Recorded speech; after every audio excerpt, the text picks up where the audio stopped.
인생은 선택의 연속이라는 말이 있습니다. 우리는 매일 크고 작은 선택을 합니다. 어떤 선택들은 우리의 삶에 큰 영향을 끼치는 것이 아닙니다. 오늘 저녁에 뭐 먹을까? 이런 생각이나 아니면 지금 무슨 노래를 듣고 싶다 하면서 선택하는 것들은 그리 큰 결정이 아닐 수 있습니다. 하지만 고등학생이 어떤 대학에 갈까 이런 것들을 결정하거나 아니면 취업 준비생들이 직장을 선택하는 일들, 그런 것들은 인생의 길을 크게 바꿀 수도 있는 그런 선택이 되곤 합니다.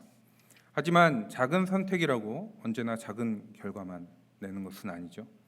무심코 결정한 작은 선택의 결과로 어떤 일을 행하다가 인생을 바꿀 만한 큰 사건을 겪거나 또 매우 중요한 사람을 만나는 경우들도 있습니다.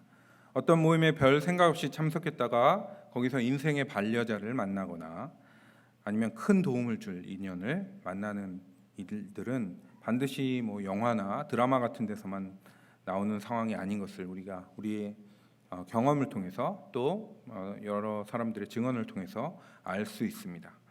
물론 작은 선택이 큰 어려움으로 연결되는 경우도 일어납니다.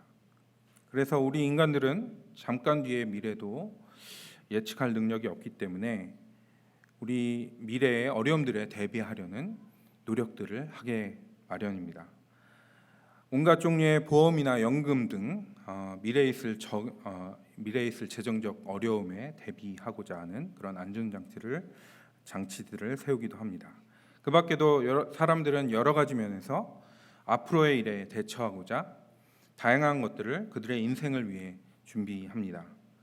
오늘 본문에 말씀에 등장하는 여호수아 역시 앞날에 대한 대비를 하고 있습니다.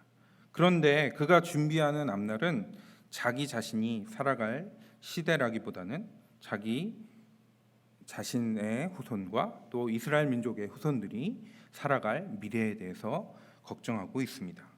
여호수아는 자신에게 주어진 생명이 길지 않게 남았다는 것을 이미 느꼈고 그래서 마지막 말 유언을 남기고 있는 것입니다. 그래서 그 내용이 여호수아서 23장부터 지금까지 오늘의 본문 말씀까지 이어지고 있습니다. 오늘 본문은 여호수아는 특별히 자신의 동작들에게 선택하고 결단할 것을 촉구하고 있는데요. 그의 마지막 도전이 어떤 의미를 지니고 있는지, 그리고 그것이 오늘날은 살아가는 우리에게 어떤 뜻과 의미를 주는지 살펴보도록 하겠습니다. 여호수아는 잘 아시다시피 모세의 뒤를 이어서 이스라엘 백성들을 훌륭하게 이끈 지도자였습니다. 모세와 여호수아가 모두 이스라엘 역사에서 손에 꼽힐 만한 좋은 리더들이었지만 그 둘의 역할은 조금 달랐죠. 모세가 애굽을 나와서 시내산을 지나 가나안 땅이 눈에 보이는 땅까지 이스라엘 백성들을 40년이라는 오랜 기간 동안 이끌며 영적인 지도자이자 정치적인 지도자 그리고 군사적 업무까지 총괄하는 종합적인 지도자였다면 여호수아는 주로 가나안 전쟁 기간 동안에 이스라엘을 이끈 사령관 같은 역할을 주로 감당했습니다. 모세가 광야에서 이스라엘 백성들을 이끌었을 때는 그들이 주로 광야에 머물면서 물, 음식 같은 생존에 필수적인 그런 것들을 더 필요로 했고 절실하게 요구했던 그런 때였습니다. 그래서 물이나 음식 등이 해결될 수 있는 곳이라면 한 장소에 좀 오래 머물러 정착하기도 했죠. 반면 여호수아가 이스라엘 백성들의 지도자가 되었을 때는 이스라엘 백성들은 기본적인 물이나 음식 때문에 겪는 어려움보다는 전쟁이라는 상황 속에서 겪어야 되는 일들을 견뎌내야 했을 것입니다. 그들의 목숨을 당장이라도 뺏을 수 있는 적들의 군대로부터 자신을 지켜내기 위해서 그들은 여러 가지 불편함들을 견디고 이겨내야 했던 것입니다. 성경학자들은 가나안 입성으로부터 여호수아가 삶을 마칠 때까지를 대략 16년 정도 흘렀을 것이다 이렇게 계산을 합니다. 40년 동안의 광야에서의 고된 생활을 마치고 적과 꿀이 흐르는 약속의 땅 가나안에 그들이 들어왔습니다. 그런데 들어와서 6년 동안의 기간은 주요 거점이 되는 성들을 정복하는 기간이었고요. 그래서 6년 후에 이제 각 지파에게 가나안 땅을 나눠서 이렇게 분배를 해줬습니다. 그 이후에 10년 동안에도 지속적으로 크고 작은 전투가 그 땅에 아직 남아 있는 그런 거류민들을 내쫓기 위해서 그런 전투가 이루어졌습니다. 이스라엘 백성들은 자신들에게 배분된 영토에 남아있던 이방 민족들과의 전투 때문에 10년간 또 전투를 위한 태세들을 지속하고 있었던 것이죠. 팬데믹이 막 심해지기 시작한 것이 작년 2월 말경이었으니까 이제 우리가 팬데믹으로 인한 비상사태를 맞이한 지 1년 6개월 정도가 지났습니다. 1년 6개월 동안 우리는 바이러스와의 전쟁을 위해서 그리고 우리 자신과 가족들 또 우리 이웃의 안전을 지키기 위해서 여러 가지 특단의 조치들을 감내하면서 살아가고 있습니다. 그래서 지금 다들 마스크도 쓰셨고요. 또 온라인 예배도 한참 오래 드렸고 또 지금도 마찬가지로 어디 쉽게 방문하거나 찾아가거나 그런 것들이 제약을 받고 있습니다. 하지만 이미 우리는 여러 가지 면에서 좀 지쳤고 우리 삶 가운데 다시 좀 안정이 찾아오기를 갈구하고 있습니다. 당시에 이스라엘 백성들도 마찬가지였을 것입니다. 40년 동안의 광야 생활과 16년의 전투 상황 속에서 그들은 이미 지쳐 있었고 하루속히 자신들의 삶 속에 평화와 안녕이 찾아오기를 원했을 것입니다. 16년이라는 세월, 그러니까 40년 빼고요. 16년이라는 세월하고만 비교해봐도 우리가 팬데믹으로 1년 6개월 지금 지나왔는데 그 기간보다 10배 이상 긴 기간을 그들은 비상조치를 지키면서 살았던 것이죠. 그들은 안정되고 풍요로운 일상의 삶을 지금 우리만큼 간절하게 원했을 것입니다. 우리가 우리의 삶에 어렵고 힘든 일들이 찾아왔을 때 우리는 우리의 마음, 정성, 생각, 재물 그리고 시간과 열정을 바쳐서 그것을 해결하기 위해서 애를 씁니다. 특별히 하나님의 백성이라고 불리는 사람들은 하나님만이 우리를 구할 능력과 힘이 있다고 고백하면서 하나님께 의지하려고 합니다. 이스라엘 백성들 역시 여리고성에서의 승리와 아이성에서의 패배, 실패였죠. 그것들을 결치면서 하나님이 전쟁을 소유하고 계시고 하나님께 전쟁이 속했다는 것을 알고 깨닫게 됩니다. 전쟁 기간 내내 자신들과 가족들의 생명을 지키시는 있는 하나님밖에 없다고 고백하면서 그들은 하나님께 의지했고 그 가운데 승리를 얻을 수 있었던 것입니다. 6년간의 치열한 전투가 끝나고 여전히 10년 가까이 산발적인 전투가 이어지는 상황 속에서 그런데 이 이스라엘 백성들은 조금씩 안정된 삶을 그 평안함을 맛보기 시작합니다. 그랬겠죠? 그래서 오늘 본문 바로 앞에 나오는 13절 말씀에 바로 이러한 정황이 묘사되고 있습니다. 그 땅을 너에게 준 것은 나 여호와이다. 너희가 아무 일도 하지 않은 땅을 내가 너에게 주었고 너희가 짓지 아니한 성을 내가 너에게 주었다. 이제 너희는 그 땅과 그 성에 살고 있고 너희가 심지도 않은 그 땅의 포도원과 올리브 나무의 열매를 먹고 있다.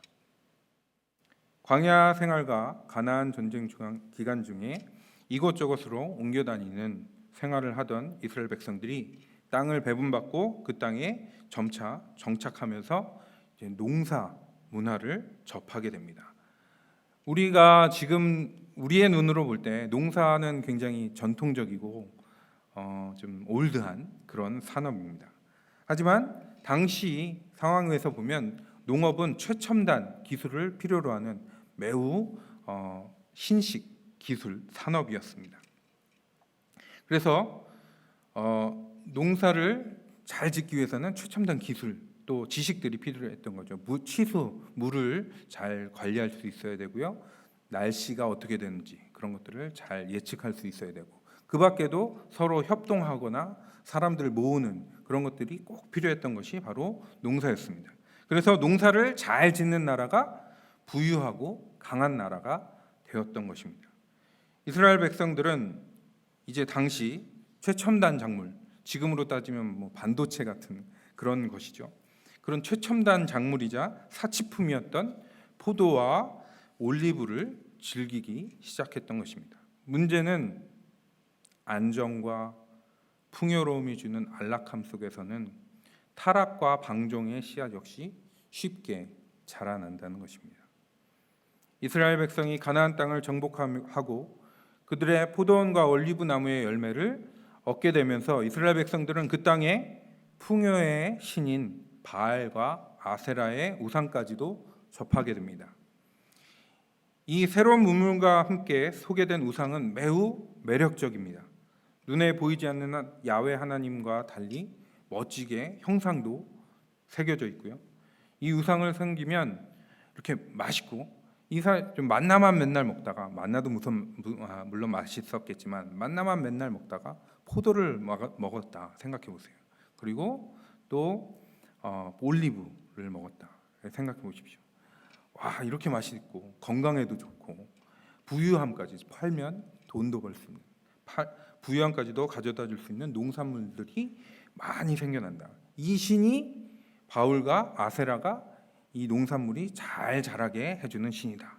그런 얘기를 이 가나안 사람들로부터 들었을 때 일부 이스라엘 백성들은 그 유혹에 자기도 모르게 빠져들고 있었습니다. 그래서 여호수아는 이스라엘 백성들에게 마지막 말을 전하면서 하나님이 주신 은혜를 상기시키면서도 그 마음 가운데 걱정이 들 수밖에 없었습니다.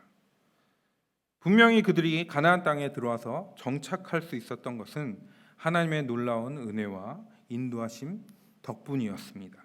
하지만 그 땅에서 접하게 된 새로운 문화 그리고 문물을 통해서 그들의 신앙의 모습이 흔들리기 시작했기 때문입니다. 그래서 여호수아는 그들에게 이렇게 간절하게 부탁합니다. 당신들은 이제 주님을 경외하면서 그를 성실하고 진실하게 섬기십시오.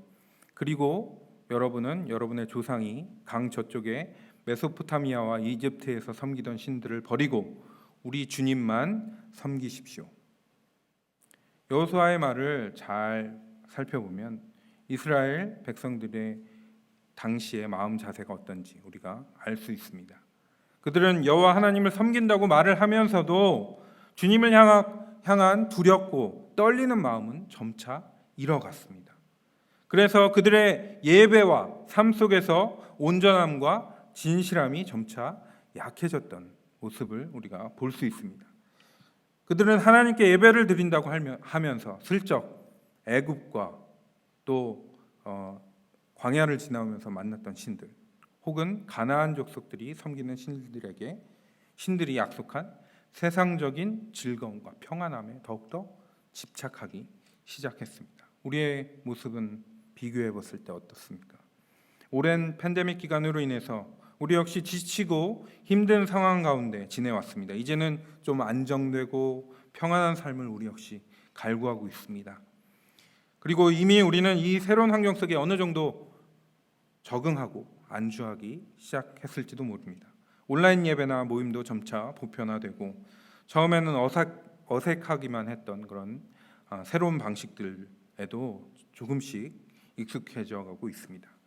이스라엘 백성들이 포도와 올리브를 먹고 즐기는 것이 문제는 아니었죠. 그것 자체가 문제가 될 수는 없습니다.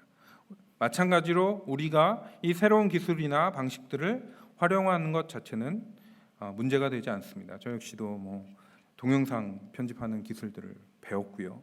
팬데믹이 시작하면서 여러 가지 유튜브 하는 거나 이런 것들도 더 많이 알게 됐습니다. 그래서 그런 것들을 활용하게 되면 좋은 또 선하게 활용할 수 있는 방법들이 많이 있습니다. 하지만 평안함과 간편함을 핑계로 우리의 예배의 삶 가운데 하나님을 향한 마음이 점차 약해지고 있지는 않습니까? 혹은 팬데믹으로 어려웠던 경제 사정을 핑계로 경제 활동을 위해서 예배 생활을 소홀히 하고 계시지는 않습니까? 또는 그 기간 동안에 배우거나 익히게 된 새로운 즐거운 활동, 취미 같은 것들을 하기 위해서 하나님을 섬기는 일을 미루고 계시지는 않습니까?